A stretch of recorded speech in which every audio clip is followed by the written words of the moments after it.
Hey everybody, my name is Gadget Trish and you are watching Green is the New Lean.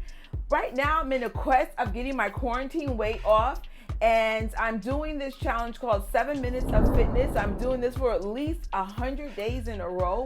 So I thought this would be a great opportunity to just give you an idea of what I eat in a day on this particular journey.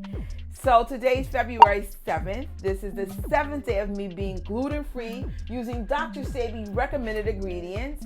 I don't know why I keep doing spirit fingers. Ta-da! And this is also my 7th day of me working out. Now, typically my day starts with a ginger shot. And the whole point of me taking ginger shots is I'm trying to get the inflammation out of my joints. I'm having a hard time walking down steps, doing workouts, and I was reading that ginger helps with inflammation. So I designed the ginger shot that I have a completely separate post on. But basically my ginger shots is fresh organic ginger, key limes, and spring water. I put that into a blender and then I strain everything out. Keep the pulp on the side though. That pulp will be for your breakfast. And then I drink it straight. Now I ain't gonna lie, it's a very spicy drink. If you can't handle the spice, put the ginger to your liking. And I chase this down with 25 ounces of spring water. And that's how I start my day. Now, I will be back for breakfast to show you how I'm gonna use that pulp. So I'll see you in a few.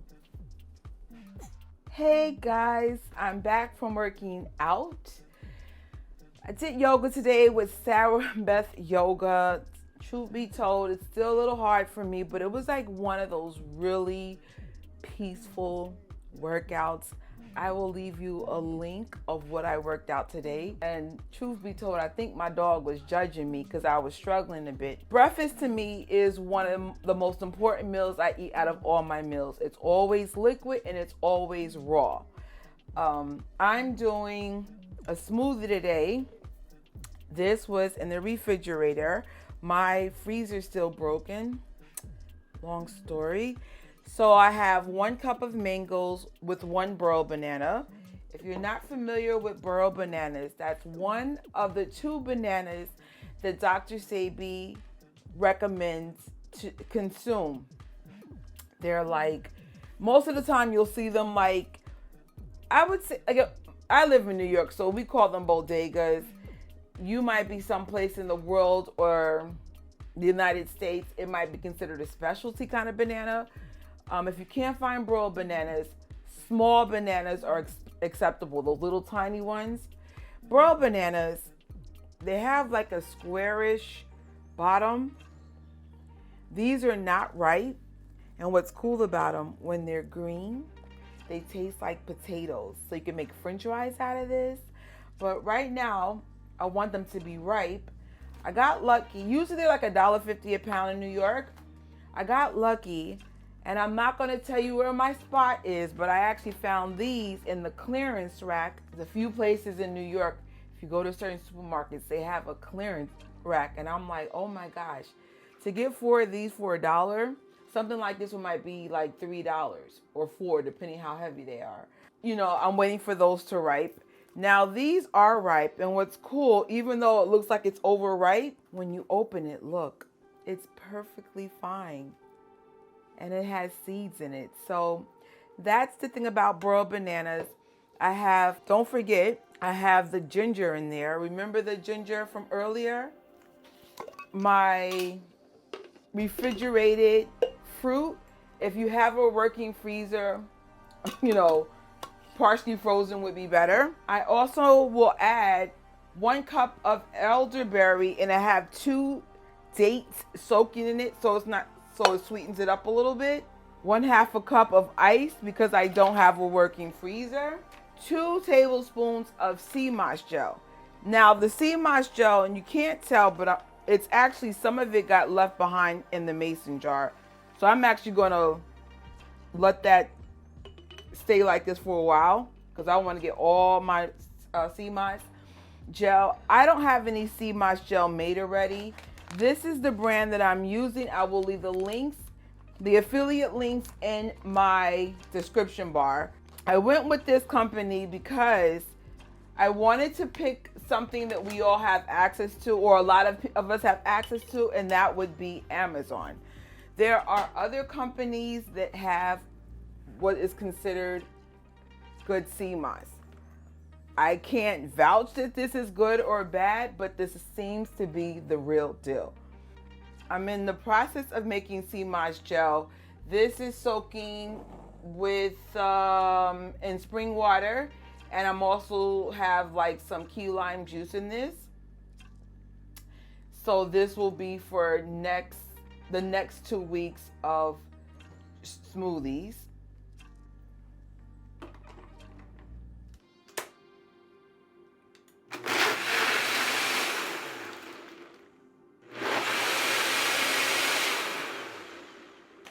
I forgot to mention the elderberry tea recipe that's in this smoothie is on a separate post.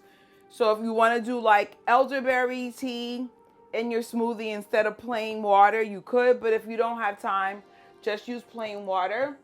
You know, right now it's cold and flu season, and you know what's going around. So I just figure just throw some elderberry in your smoothie. Give yourself some extra boosting power. So let me taste this and see how this is. It's good. It's not great, but it's not super sweet. If I wasn't detoxing, maybe I'd have put an extra date in there. But I am detoxing, so I don't want to like get crazy with dates in there. But it's okay. The ginger has a little kick in it. And yeah, that's a typical breakfast for me. If it's not mangoes, I do a lot of berries, drinks, and stuff like that. I'll have other posts on what I eat in a day so you have an idea of what kind of drinks I take. But that's today's drink. And then I guess I'll see you at dinner time. Nothing like dinner. Well, actually, not dinner. What am I talking about? Lunch. I'll see you at lunch.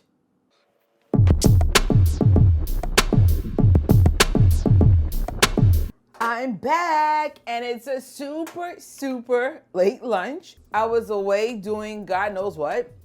I did drink another 25 ounces of spring water. I forgot to tape that, but just wanted to throw that in there. So now I'm up to 50 ounces of water.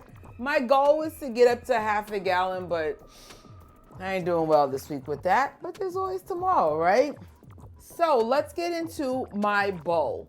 I'm doing a Chipotle inspired bowl. It is something I've done before. There was a Mexican bowl that I shot for YouTube some time back, but now we're gonna use Dr. Sebi approved ingredients.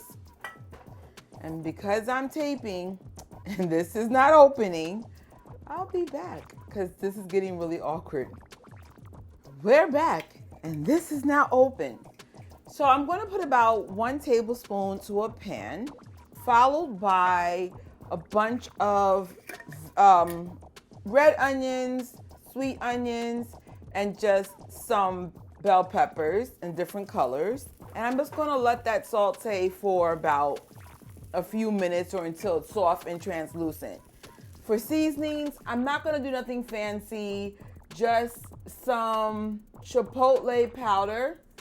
I'm not 100% if this is alkaline, but from what I can tell, this is considered alkaline because real chipotle has just one ingredient, a chipotle pepper. But if I'm wrong, please feel free to correct me. I'm still learning. Oh, sea salt. That's it. Keep it simple. That's going to be my seasonings for the vegetables. In the meantime, let's talk about beans. Let's talk about beans, baby. There is only one bean Dr. Sebi approves. That's chickpeas. But from what I was able to discover, you have about 3 variations of it. You have traditional beige or cream looking beans, and this is the ones I get now. Brown chickpeas and black chickpeas. These are very expensive compared to this. However, The beans I'll be using is a combination of the black and brown beans. And then I'm only gonna have a half a cup of that. And then I'm gonna put a cup of wild rice. And that's everything for the skillet. All right, while the rice, beans, and the vegetables are sauteing on the stove, I hope the crackling doesn't get too loud in the background. We're now going to assemble the raw portion of this bowl. I have 2 cups of romaine lettuce. This is like a homemade chunky salsa. And the last of my guacamole. If I had to guess, this is about 2-3 tablespoons of it. Sorry, it's brown, but it literally is the end of the week. It's the last of the guacamole. I like to squeeze about 2 or 3 key limes fresh on the romaine, and then put the warm vegetables on top, salsa, and guacamole. And that's it. This takes about maybe 7 to 10 minutes from start to finish because a lot of this stuff was pre-chopped, and then I just assembled it pretty much in front of the camera for you guys. So that's lunch, and that's it. It's really nice and filling. And I also forgot to mention, there is no cilantro. Cilantro was on Dr. Sebi's list, and now it's off. I personally do have cilantro when I'm not doing a detox, but for this particular challenge, I'm going to do my best to stick to things that are recommended on the Dr. Sebi list. But this is your journey. If you want to put things that are not on it, I'm just telling you what I did and didn't do for this particular challenge. So there's only one meal left, and that's dinner. So I will see you at dinner. And I'm not going to do a weird transition this time. See you at dinner. All right, guys, it's dinner time for me, and it is a little bit later. It is a little bit on the late side for me to have dinner, but it's going to be a long day for me because usually I do food prep on Sunday, and I still have to do, remember that sea moss? Yeah, I got to make this sea moss gel so I can have sea moss gel for my smoothies, and I'm going to be experimenting with some dressings, so I need some sea moss. I'm also having cream of mushroom soup. I try to have soup at night. It's easier on the digestive system. It's also super simple. All I gotta do is put the soup in the pot, heat it up, go about my business. This is gluten-free, vegan, alkaline soup. Now, the only downfall is I never taped how I did it. I never even wrote notes how I did it. But if you guys want me to try to recreate this, let me know in the comments.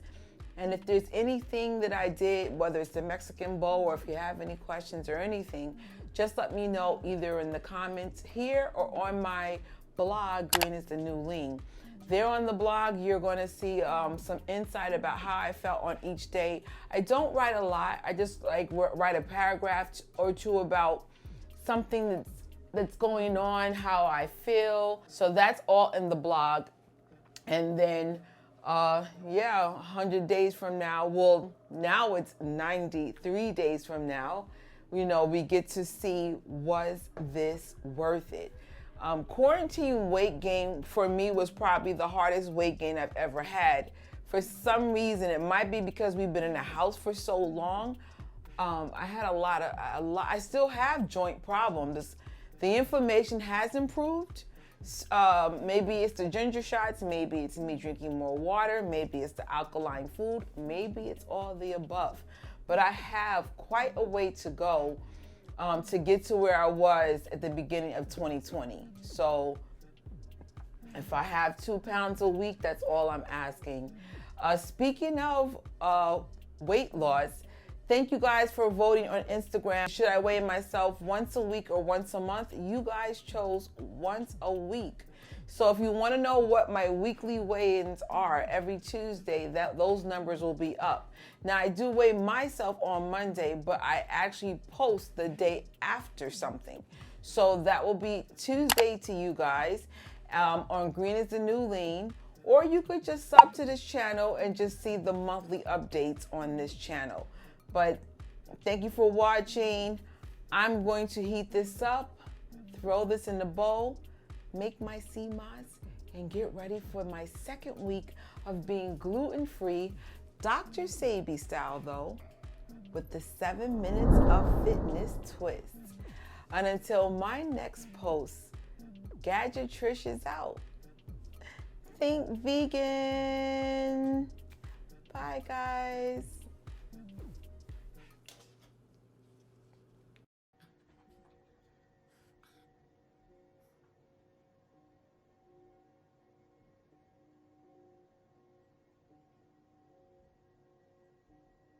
Then come back to center. Release your knees and place your hands behind you, fingertips.